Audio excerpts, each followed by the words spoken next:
और राइट, आज का हमारे पास प्रॉब्लम है LeetCode 1281, subtract the product and sum of digits of an integer.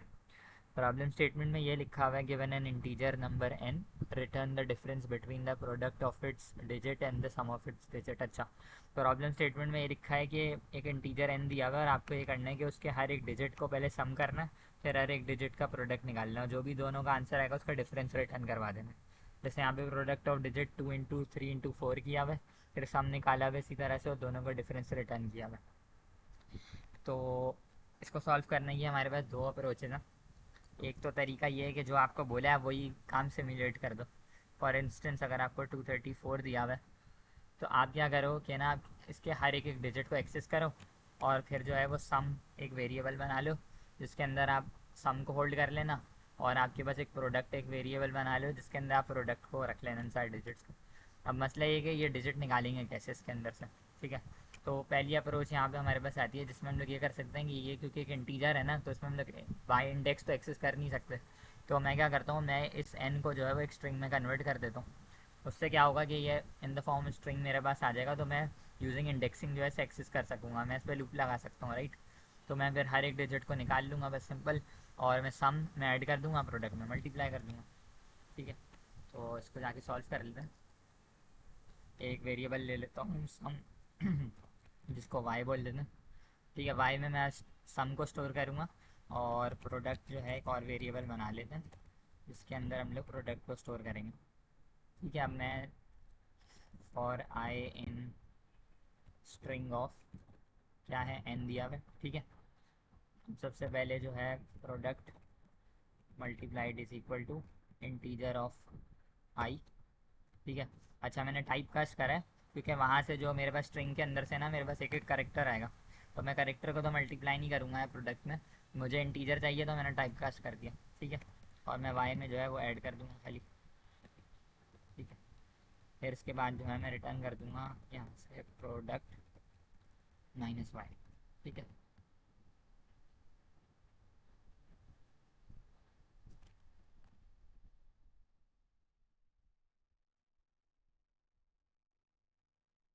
ठीक है, ये पहला तरीका हो गया सिम्युलेट करने का। अब बात करते हैं, और हम लोग अगर मैं आपसे बोलूँ कि ये जो नंबर था हमारे पास 234, आपको इसको स्ट्रिंग में कन्वर्ट करने की इजाज़त नहीं है, तो आप इसको कैसे सॉल्व करेंगे? मतलब अब ये इंटीजर है ना, तो आपको इसको इंटीजर में रखते हुए ही सॉल्व करना है। तो अब यहाँ पर एक अप्रोच आती है जो बहुत इंटरेस्टिंग है, और ये कॉन्सेप्ट जो है बहुत काम आएगा आपके पास आगे जाके भी, बहुत सारे सवालों में ये वाली अप्रोच लग रही होती है। एग्जाम्पल ले लेते हैं, 234 है। अब मैं आपसे बोल रहा हूँ कि आपको इसको इंटीजर ही रखना है, आप इसको चेंज नहीं कर सकते। राइट, तो व्हाट विल डू इज़ कि अगर मैं देखूँ कि मुझे इसमें से लास्ट डिजिट कौन सा 4, अगर मैं इसमें से 4 निकालना चाहूँ तो कैसे निकालूंगा? अगर मैं 234 मॉड्यूलो 10 निकालता हूँ तो उसका आंसर कितना आएगा? उसका आंसर 4 आएगा। राइट, तो बेसिकली मैंने क्या कैलकुलेट करा है, n मॉड्यूलो 10, तो इससे मुझे क्या मिल गया? Last digit. ठीक है, अब ये मेरा 4 आ गया तो मैं कुछ नहीं करूँगा, सम के अंदर जो है मैं 4 ऐड कर दूँगा और प्रोडक्ट के अंदर भी मैं 4 से मल्टीप्लाई कर दूँगा।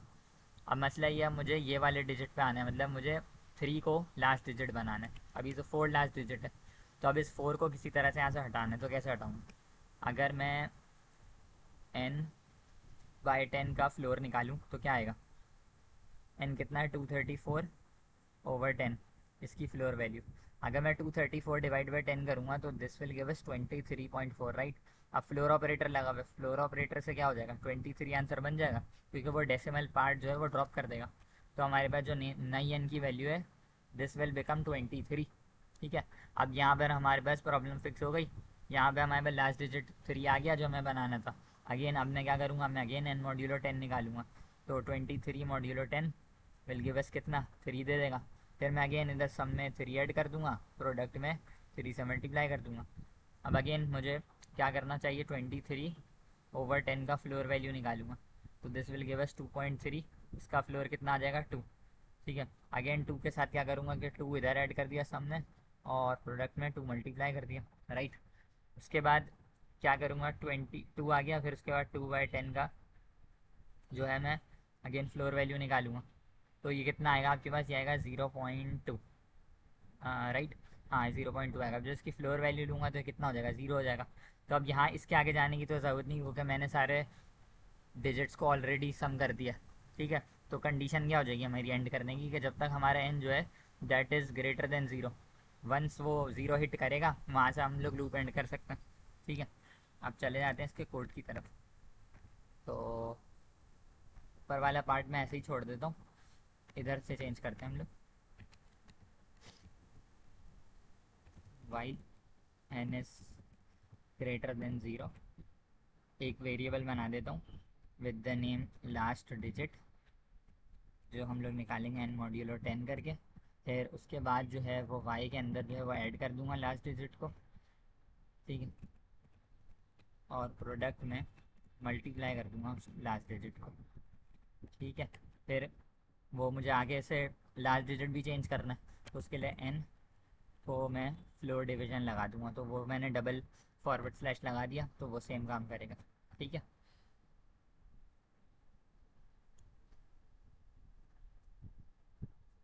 और ये हो गया, इसको सबमिट करके देख लेते हैं।